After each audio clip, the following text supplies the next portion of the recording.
안녕하세요. 하나 언니입니다. 오늘 맨날 찍는 데서만 찍는 것 같아서 오늘은 침실로 돌아왔습니다.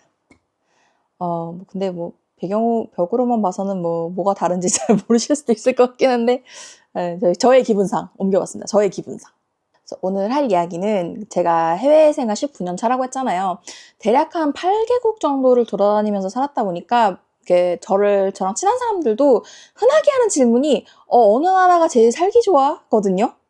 그래서 해외 생활을 오래 하신 분들 같은 경우는 이렇게 대부분 한국가에서 오래 사시는 분들이 많기도 하고, 나처럼 이렇게 떠돌아다니면서 여러 나라를 전전하는 부평초처럼 사시는 분들은 이렇게 흔하지 않은 케이스 같아서 아무래도 좀 다들 그걸 궁금해 하더라고요. 그렇게 많은 나라에서 살아봤었는데 어디가 제일 좋았냐 해서 저는 저런 질문을 되게 자주 받아요.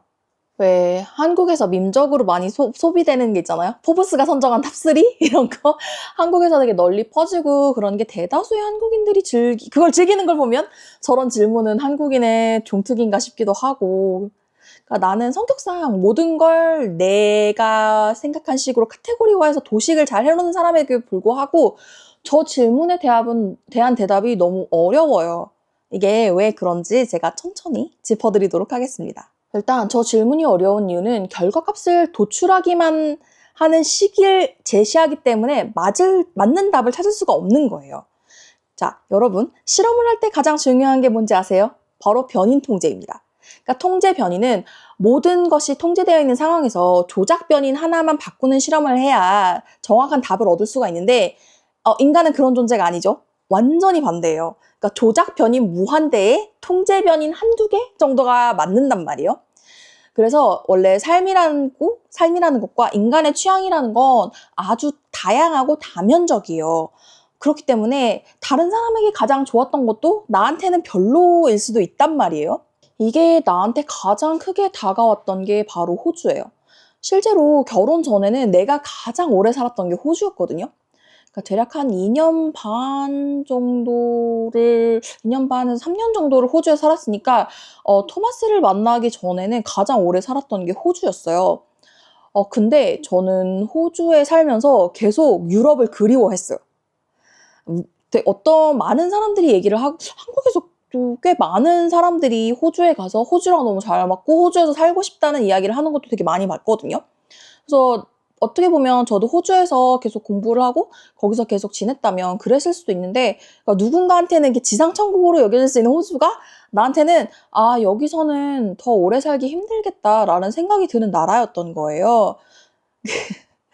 자꾸만 미래의 나에게 이걸 떠넘기는데, 그 호주 실패썰은 제가 나중에 영국 실패썰 정리처럼 기회 되면 자세하게 썰을 풀어보도록 하겠습니다. 물론 그런 질문을 하는 요지를 이해는 해요. 그걸 왜 물어보는지도 알겠어요. 왜냐면 한국인은 효율성의 민족이라서 혹시라도 나중에 내가 여행을 간다면, 아니면 내가 해외 체류를 염두에 두고 있다면 과연 어느 나라가 살기 좋은가 이런 걸 좀 알고 싶어하는 마음이지 않을까라고 짐작만 해보긴 하는데, 그래서 이게 한국인의 종특이라서 그런지 모르겠는데 일단 순위를 매겨보고 그 중에서 1위가 뭔지를 굉장히 알고 싶어 해요. 그러니까 이거랑 되게 비슷하게 겪었던 게 뭐였냐면, 내가 체코에 살 때 특히 언어학자들이 체코어가 세계에서 제2위로 배우기 힘든 언어다라고 했더니, 물론 이거는 통계와 학자마다 설이 다르기 때문에 정설은 아니지만 제가 그때 읽었던 기사에선 그랬어요. 그랬더니 거짓말 하나도 안 보태고 이 이야기를 들은 내 모든 가족, 친구, 지인들은 한결같이 물어봐요. 그러면 1위는 어디야? 그러면 다들 또 궁금해하실까봐 제가 말씀을 드리자면, 1위는 제가 들어본 적이 없는 소수 언어여서 기억이 잘 안 나요. 아무튼 그랬었는데, 혹시 몰라서 이걸 오늘 스크립트를 쓰기 전에 챗 GPT에 물어봤어요. 그랬더니 중국어라고 하는 거 봐서는 제가 전에 읽었던 기사랑은 다른 통계 같습니다. 다시 이야기로 돌아가보자면, 일단 이 질문은 정답이 있는 질문이 아니잖아요. 그러니까 중요한 건 내가 필요로 하는 가치와 맞는지 아닌지를 확인해보고 싶은 마음에 하는 질문이기 때문에, 이거를 할 때 가장 중요한 건, 가장 먼저 알아야 할 건 내가 원하는 답이 무엇이고 그 답으로 무엇을 얻으려고 하는 질문인지를 제대로 인지해야 돼요. 왜냐하면 질문에 따라서 답이 달라지는 질문이거든요. 그래서 간단하게 제가 이거를 정리를 해보자면 과연 내가 해외 생활에서 얻고자 하는 가치가 어떤 것인지를 중점적으로 물어봐야 한다는 거예요. 정말 단편적으로만 간단히 이제까지 내가 살았던 나라에 대해서 추천을 해보자면 본인이 날씨의 영향을 굉장히 많이 받는다. 그러면 스페인을 가야 돼요. 왜냐하면 우리가 흔히 생각하는 유럽 대부분의 국가는 일조량이 그렇게 크지 않아요. 하지만 내가 기후 이런 것 때문에 우울증이 생길 정도로 날씨에 기분이 좌지우지 된다면 당연히 스페인입니다. 근데 이거를 대부분의 한국 분들이 잘 몰라요. 직접 가서 일조량이 적은 국가에서 나라보기 살아보기 전까지는 본인이 일조량이 좌지우지 되는지를 모르기 때문에 일단은 날씨가 좋고 이런 거에 내가 많이 영향을 받는다 그러면 스페인입니다. 유럽식 예쁜 건물들을 보면서 매일 내가 유럽에 살고 있구나 라는 걸 되게 언제나 이 둘러싸여진 유럽 감성에 휩싸여서 살고 싶다. 그러면 당신에게 맞는 것은 프라하입니다. 왜냐하면 길거리에도 정말 오래된 건물들이 그림 엽서처럼 걸려 있어요. 정말 널려 있고 정말 집 밖으로만 나가도 그런 걸 볼 수 있어요. 물론 내가 구하는 집들도 대부분 100년 이상 된 되게 오래된 건물들이에요. 그래서 내가 그런 예쁜 걸 보면서 예쁜 인스타그램에 올릴 만한 그런 건물들을 보면서 매일매일 에너지를 얻는다? 그러면 프라하가 잘 맞습니다. 나는 해외 취업을 생각하고 있고 워라밸이 너무 중요하다. 그러면 네덜란드 가셔야 돼요. 왜냐면 네덜란드가 이제까지 제가 살아봤던 나라들 중에서는 워라밸을 가장 중요하게 생각하는 나라인 것 같아요. 물론 이건 저의 경험에만 입각을 한 거기 때문에 다를 수도 있습니다. 근데 대부분 우리가 생각하는 것보다는 네덜란드가 워라밸이 굉장히 좋은 편이고, 여기서 지내면서 그런 워라밸 때문에 스트레스를 많이 받는다 그런 거는 없었던 것 같아요. 만약에 본인이 비효율적인 거 못 견디고 행정 업무나 관료제에 얽힌 일 처리가 느린 거 못 참는 스타일이다? 한국이 제일 살기 좋습니다. 왜냐면 한국은 효율적이고 살기 편한 나라거든요. 그러니까 이런 식으로 내 인사이트로 추천을 해줄 수는 있어요. 추천을 해줄 수는 있는데 이게 무턱대고 제일 살기 좋은 나라는 어디야? 라고 물었을 경우에는 제대로 된 답을 얻기가 힘들다는 거예요. 그래서 제가 오늘 하고 싶은 말은 원하는 답을 얻기 위해서는 내가 원하는 것이 무엇인지를 질문을 할 수 있어야 한다는 거예요.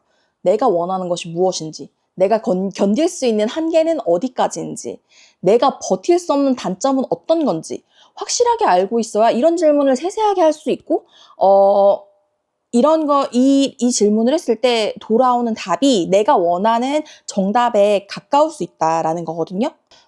요즘 들어서 전 세계의 모든 리소스를 긁어모아 축내고 있는 챗GPT에 관해서 이야기를 할 때 챗GPT가 가진 장점을 극대화하려면 가장 중요한 건 적확한 언어로 정확하게 질문하는 거거든요. 물론 저런 질문을 하시는 분들 중에서 실제로 뭐 해외 생활을 염두에 두고 하는 그런 분들은 별로 없을 거라는 거 저도 잘 알아요. 이게 어쩌면 외국 오래 사는 사람들한테 던지는 스몰톡 같은 그냥 별 무게 없는 그냥 그런 이야기일 경우도 많이 있거든요. 그래서 제가 오늘 하고 싶은 말은 만약에 정말로 내가 살고 싶은 나라가 있고 나는 해외 생활을 염두에 두고 있다라고 할 경우에는 누군가에게 질문을 할 때 본인이 원하는 걸 뭔지 잘 아는 게 실제로 답을 얻는 데 도움이 된다라는 걸 이야기하고 싶은 겁니다. 특히나 내가 외국 생활을 염두에 두고 있는 사람이라면 이건 되게 잘 생각해봐야 하는 지점이에요. 근데 나도 살아보니까 사전조사를 아무리 열심히 한들 실제로 가서 겪는 거랑은 아주 극명한 차이가 언제나 있습니다. 그래서 저는 무조건 살아보기를 추천해요. 일단 살다 보면 나랑 잘 맞는다고 생각했던 게 어쩌면 내가 견딜 수 없는 단점이 되기도 하는 게 인생이거든요. 그래서 미래에 내가 후회로 남아 곱씹지 않도록 일단은 현재의 내가 먼저 한 발을 내딛는 게 아주 중요하다라는 그런 이야기를 좀 하고 싶었어요. 그러니까 심리학적으로 그렇다고 해요. 인간은 해보고 난 뒤에 하는 후회보다 해보지 않은 일에 대한 후회가 더 스트레스가 크대요.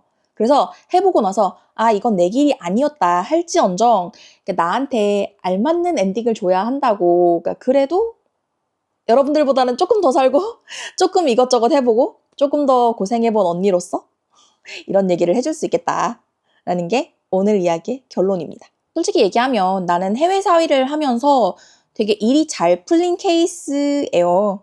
그래서 무조건 막 남들한테 무조건 외국에 나와서 사는 게 최고야 라고 말은 할 수 없지만 일단 나는 내가 해외를 나옴으로써 나라는 인간을 좀 더 잘 알 수 있었거든요. 근데 저는 그거 되게 중요하다고 생각을 해요. 나를 되게 잘 알고 내가 뭘 원하는지를 잘 알아야 좀 더 나은 선택을 할 수가 있어요. 그렇기 때문에 저는 모든 사람들에게 항상 얘기합니다. 해외 가고 싶어, 해외 살고 싶어라고 하는 사람들한테 항상 얘기해요. 일단은 가라. 일단은 가고, 일단은 가서 살아봐라. 그래서 가서, 나랑 잘 안 맞네 하고 돌아올지언정, 그 떠날 때의 너와 돌아올 때의 너는 같지 않다. 그렇기 때문에 저는 일단은 만약에 생각을 하고 있다면, 최선을 다해서 일단은 시도해 보시라 라는 말을 해드리고 싶습니다. 그리고 그런 선택을 하신 분을 언제나 응원하고 있기 때문에 오늘 이런 영상도 만들고 있는 거거든요. 그래서 제가 해드릴 얘기는 이 정도인 것 같아요. 그러면 오늘 영상도 재미있게 보셨다면 혹시나 조금이라도 여러분의 그런 등을 밀어드리는데 도움이 되셨다면 구독, 좋아요, 댓글은 언제나 제가 영상을 만드는데 큰 힘이 됩니다. 그러면 오늘의 영상은 여기까지. 다음 영상에서 만나요. 안녕. So how many countries have you lived so far? So far, I've lived in Netherlands, Ireland, England, Czech Republic, so 4. So which country is best to live? Yeah, I can't say which one is the best to live. If you like complaining about the weather, I recommend living in the Netherlands. That is the only thing you can recommend about Netherlands? Yes.